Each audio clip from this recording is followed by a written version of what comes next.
Hello and welcome to another episode of the Duct Tape Marketing Podcast. This is John Chance. My guest today is Martha McSally. McSally is a compelling example of overcoming adversity and fear to achieve extraordinary feats. Losing her dad at the age 12 and surviving sexual abuse and assault, she persevered to become the first woman in U.S. history to fly a fighter jet in combat and command a fighter squadron in combat. Martha deployed 6 times to the Middle East and Afghanistan, flying 325 combat hours in the A-10 attack plane, earning the Bronze Star and 6 air medals. She was also a former United States representative and a former United States senator from Arizona. She's also the author of a book, Dare to Fly, Simple Lessons in Never Giving Up. So, Martha, welcome to the show. Thanks for having me on, John. So I, in preparation for this, read an article in Popular Mechanics that said why the A-10 Thunderbolt is such a badass plane. So tell us why it is such a badass plane, because that was the plane. In fact, I think affectionately referred to as the Warthog is a plane that you flew. It is such a badass plane, and I picked it. I had a choice of all the fighters, F-15, F-16, F-15E, F-111, and A-10. And I picked it. I know your audio listeners won't be able to see this, but here's the A-10. It's a single seat. It's extremely survivable. It's got, look at all these weapon pylons on there. It was built around this gun, and people can look it up on the internet, but this is a 30 millimeter bullet. There's 1,174 rounds of this. Just for reference point, this is a smart water 1 liter bottle. So its entire mission is close air support, and so it was actually built to go after Soviet tanks. Initially, the intent was being like right there on the front line, and the close air support mission is troops are in close combat with the bad guys. The risk of fratricide is high. Often on the move, very complex, confusing circumstances on the ground, and they're calling for air cover to help them. So it was built to be extremely heavy in firepower, also very survivable. I mean, we can lose all our electrics, all our hydraulics, one engine, and have literally holes in the plane and still be able to fly back to friendly territory. It's a bit of a metaphor, I think, of my life of like really taking a hit and just continuing to survive. And it's just an incredible, just a mission. I mean, we often would take off in Afghanistan. I was commanding my squadron over there. We were providing 24-hour coverage to the troops on the ground. We would often take off on a routine combat mission, which is like an oxymoron, but we would have maps of the entire country of Afghanistan, and you would have some American troops under fire, got ambushed, they need help. So we would be given a radio frequency, a grid coordinate, and a call sign, and told, go help these guys now. And that's, we would just have to figure it out and help these guys survive, to live to fight another day, and get home to their families. So it's an incredible mission. I'm super honored to have flown it and commanded a squadron. Well, I don't want to geek out on this too much, but I'm just envisioning, like, how do you instruct somebody how to fly a plane with one seat? It's a great question. So when I went through training, there were also no simulators and there were no 2-seat models. So your first flight is solo. Now, we were all pilots, so we had gone through a year of training that everybody goes through just to earn their pilot wings, which is just the essentials of being a pilot. And then we go through another introductory course to be a fighter pilot. Technically, we're attack pilots, but we're kind of grouped into fighter pilots. And then you show up, I'm not kidding, they give you a binder, like, 3-4 inches thick, all the systems of the airplane, all the procedures, all the contingencies. You basically need to know how to build the plane and deal with anything. And then you take a lot of tests, academics. You then, go through different procedures of dealing with engine fire on takeoff, and you have to be able to, say exactly what you're going to do. But I mean, we're the superpower. When we went through the training, there was no simulator, so we would sit in these little cockpits that were like mock cockpits, but the switches didn't work, the plane wasn't flying, and you just had to show that you could, turn the right engine off if the fire is on the left engine. And then later on in my time flying the A-10, I was an instructor pilot, so you then are, I'm using my hands here, but your audio listeners can't see this, but then picture you're taxiing out with your instructor pilot next to you, and you then fly on their wing in what they call a chase position. So when you become an instructor pilot, you flying your plane has to be kind of like people, you think about when you drive to work and it's almost autonomic, like it's just happening, and you're like, how did I get here? Because you've done it so many times. You can't be using a lot of conscious energy on you flying your plane as an instructor. You've just got to do it, and then you're monitoring what the student's doing and providing feedback to them. But we used to joke, there's a lot of gallows humor in the military, because what we do is obviously extremely dangerous. We'd be like, look, if something goes wrong, you got the rest of your life to figure out how to, how to land this plane, which may be just an hour or so, depending on the situation. Yeah. I'm curious, what drove you to join the Air Force? Well, I grew up youngest of 5 kids in an upper middle class family, and super blessed to have stability. And my dad came from tough circumstances and served in the Navy and used his GI Bill to get a good education. He was very driven to make a better life for us kids, and he very suddenly passed away when I was 12, and it really rocked my world. It's a tough age anyway. And then my mom went back to, single mom, 5 kids, went back to school and back to work. And so I was just trying to find my path. My dad, before he passed away, was in between heart attacks in the hospital, and I got to visit with him. And among the things we talked about, he told me to make him proud. And then he passed the next day, and it was a really difficult time. And so I was sort of driven to do something meaningful with my life. I wouldn't have called it that at the time, but make your father proud, after he died, and dealing with the grief though, and just the challenges with all that. But I was looking for an opportunity to get a good education, not saddle my mom with debt. I was a little rebellious. I was trying to channel my energy into something positive, and you pay back in service. I thought the challenge would be good for me. Again, I wouldn't use these words as a 17-year-old, but I mean, anybody who's got 17-year-old kids, what I'm talking about. Like, I had no idea what I was doing. I just decided to go to the Air Force Academy. I wanted to be a doctor. I didn't want to fly. I was motion sick. And I mean, off I went, totally clueless as to what I was really getting into. And when I got there, I found out I was in the 9th class with women at the Air Force Academy. And I found out that just because I was a woman, it was against the law at the time for women to be fighter pilots. And I had no desire to fly, but when I heard that, it just pissed me off. And I channeled my rebellious spirit, and I was like, well, that's exactly what I'm going to do. I'm going to be the first woman fighter pilot. And everybody laughed at me, but I just kept this dream in my heart, and just kept blooming where I was planted. And I was like, this is what I'm going to do someday. And it took 10 years, and I didn't have anything to do with the change, but I was in the right place at the right time when the doors opened. So this book has a lot of stories from your life, obviously, but you wouldn't call it a memoir, would you? No, look, I'm at halftime here, and so I don't. It's not an autobiography. I just feel like I've had some unique experiences, and the reader may never fly in an A-10 jet. That's not the point. The point is, what lessons did I learn that apply to the reader? Right. And I'm doing keynote speaking engagements as well. Like, these lessons apply to all of us as humans. How do we overcome our fear? I wasn't born with the kind of courage to fly in combat. I had to make decisions along the way. The term I use is to choose to do things afraid. Courage is a choice, in my view. And you then build your confidence and your capabilities, and then you grow and expand, and then you create a muscle memory for, like an athlete, of courage instead of a muscle memory of fear. So that's just one example.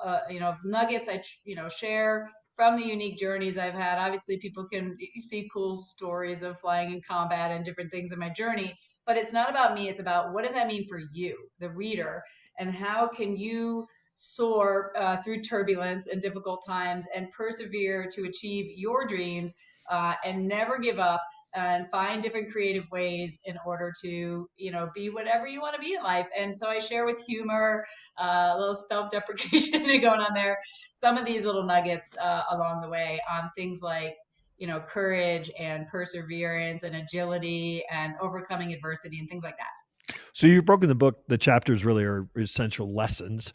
You already talked about make someone proud. That's one of the lessons. Here was probably my favorite, and it kind of reminded me of my father. Don't walk by the problem.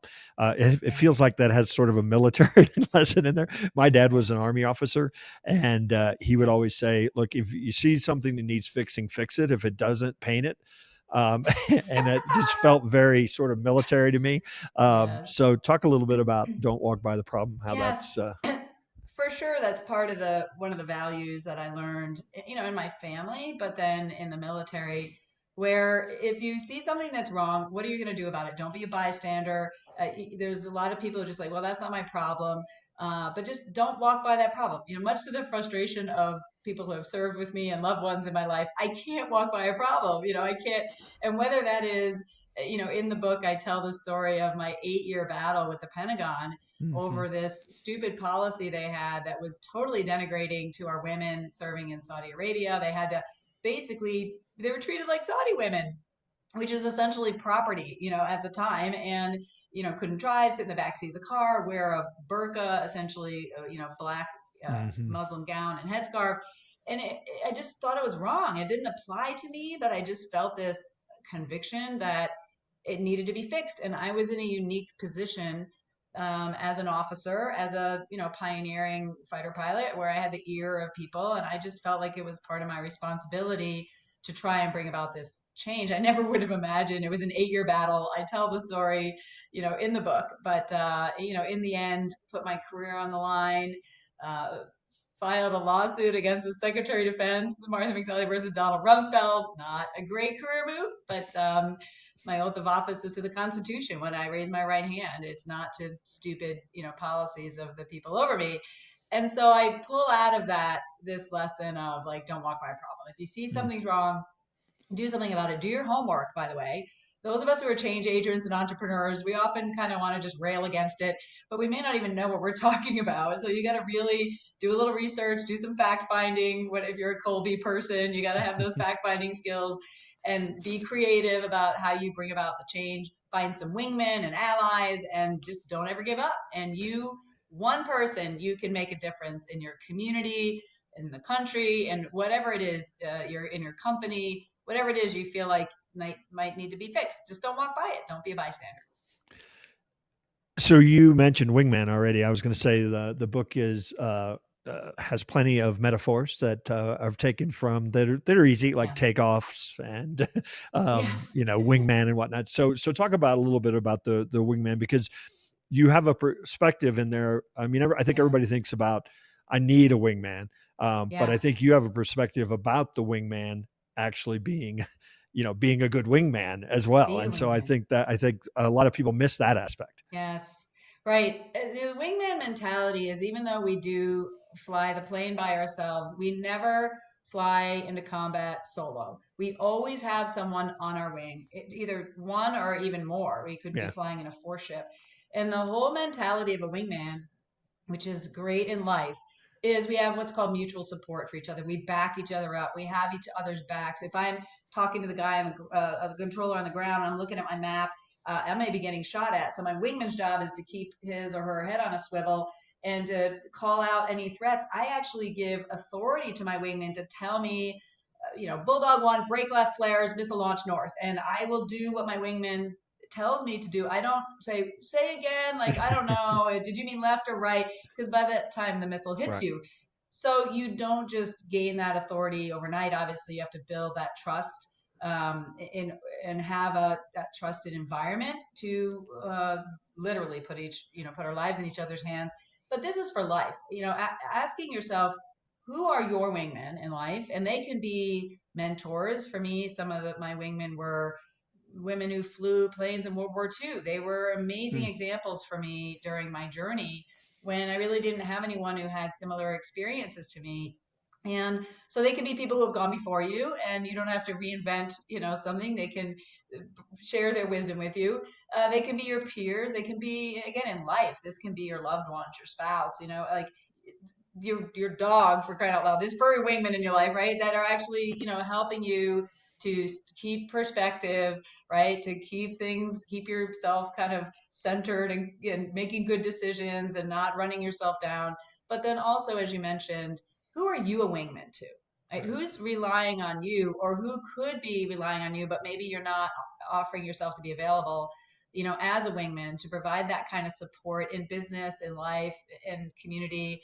Who needs you right now? Like, you have a lot to offer. And who might it be? Is it someone in your neighborhood that maybe you haven't even got to know, who's just got a diagnosis for something that you've actually been through already? Like maybe you can help them in that way. Is it a young entrepreneur, who's doing a startup and you've learned a lot of lessons along the way, and so you're take that time to bring up that next generation. It takes time for sure, but we need wingman and we need to be wingman. So I think it's an important question to ask. You're the first woman to do X, as we've mentioned several times. I imagine any first woman, any first person to do X experiences a tremendous amount of gender-based discrimination. You talk about it in the book Yeah. in some pretty ugly ways that you experienced it. So, is it right to ask what did you learn from that? What do you want to share? What do you want other people to learn from your experience? Well, let me first say I am so grateful for the opportunities that I had to serve my country in uniform. I'm grateful for my experiences in the Air Force. I was just tremendous to be able to serve with amazing people. The vast majority of people I served with were incredible people who are putting their lives on the line or are part of teams doing incredible things to keep our country safe. There were some real challenges in breaking barriers, and honestly, it started at the top. We had a chief of staff of the Air Force who at the time the law was being debated whether it should change, who was testifying before Congress saying he'd rather pick a less qualified man over a more qualified woman. And so this is the leader. And so then, Congress repealed the law, and then the Secretary of Defense changed the policy. It took it like a couple more years, but he had to decide whether he was going to resign or implement it. But when you start, leaders create the culture, right? Leaders create kind of the opportunity of what kind of values and behavior is going to be okay or not going to be okay. So, it started obviously with him giving license to maybe people who I think there's a lot of insecurity. Um, Mm-hmm. Again, the vast majority of guys, they, especially the ones who had daughters, by the way, they were like, look, if you can fly the jet and you can shoot the gun, like just, we need people to be able to do their job. This isn't about whether you have ovaries or not. Mm-hmm. If you've seen Top Gun, obviously there's exaggerations there, but it is a bit of a, it's an interesting environment, right? With just the dynamics within a fighter squadron. So I went in eyes wide open. I knew what I was breaking through. I knew it was going to be lonely. I knew it was going to be difficult. I did experience along the way, just hostility and harassment and assault that wasn't associated with that. That was, but there are, lots of experiences, unfortunately, of women and men experiencing sexual assault in society and in the military. Mm-hmm. It shouldn't be tolerated. I'm not alone in having those experiences. I share them not so people will feel bad for me, but so that people will see these awful things can happen to you, but they don't define you. And in fact, I think they propelled me and had me grow, and I became stronger actually through this adversity. Not that I would wish it on anyone, but it propelled me to stand my ground on like that burqa battle in Saudi Arabia. I think some of my awful experiences like, no, don't tell me to put on a burqa, like, and not even me or any, don't do that. So I I feel like I made a decision where adversity, I was going to I had to heal through difficult, I'm not trying to undermine going through trauma. I had my own journey there, but I always looked at it like this is an opportunity for me to grow and to make me stronger and to propel me on a path, not just to survive in spite of it, but in fact because of it. It equips me even more. So again, I share those lessons. A lot of people have been through some type of trauma or adversity, men and women who are listening. And I just want to encourage you, like, turn the flashlight on, be honest about it. It's you're potentially still like limping because of what you went through. Maybe you're just running from it. When I give speeches, I talk about like reduce the drag on your plane.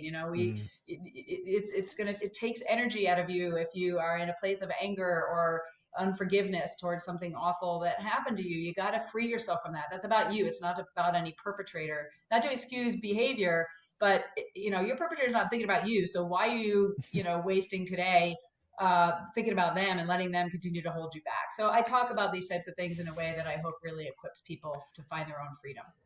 If somebody reads your book or hears you speak, what for you would be a home run for them to take away with?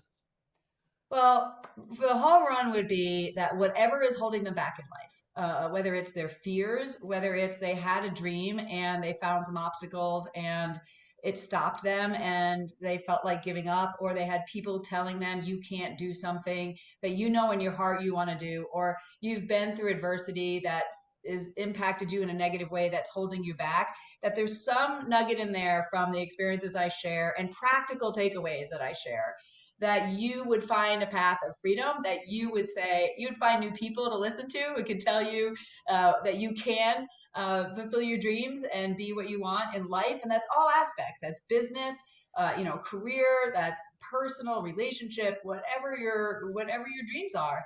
Just don't take no for an answer. Don't let any of those things hold you back, and you're cleared for takeoff. The sky is truly your limits. So you inspire audiences, and your book inspires audiences. Where do you get your inspiration these days? Well, I've been inspired from so many people that have helped me along the way, for sure. I try to continue to be around people that are doing amazing things in their own lives that continue to push me so that I can grow and learn. I never stop growing. If you're not growing, you're dying. Mm. And so I look for that, like spiritually, emotionally. I mean, I'm a voracious reader. Leaders are readers. So I'm Mm. constantly looking for what else can I learn? What inspires me? And I'm sure you've seen this, John. You go down a rabbit hole where you didn't, you might read one book that then makes you look Oh into a yeah. topic a little bit more. And so just being open for inspiration, divine inspiration, and Yeah. inspiration that comes through others. And every single day, waking up with that approach of what's going to happen today that's going to be amazing. Some difficult things may happen, but I'm going to learn something from everything. And, Yeah. I'm certainly not perfect in the execution of this by any stretch, but I really try to surround myself with people and listen to people who are inspiring me and pushing me. And then I continue to grow Yeah. for the next chapters. Well, I want to thank you for stopping by the Duct Tape Marketing Podcast. What you want to invite people to connect with you? Obviously, your book is available Yeah. anywhere you buy books, but anywhere else you want to share Yes. where people can read Social more about media, you? I'm at Martha McSally. It's Dare to Fly, Simple Lessons, and Never Giving Up.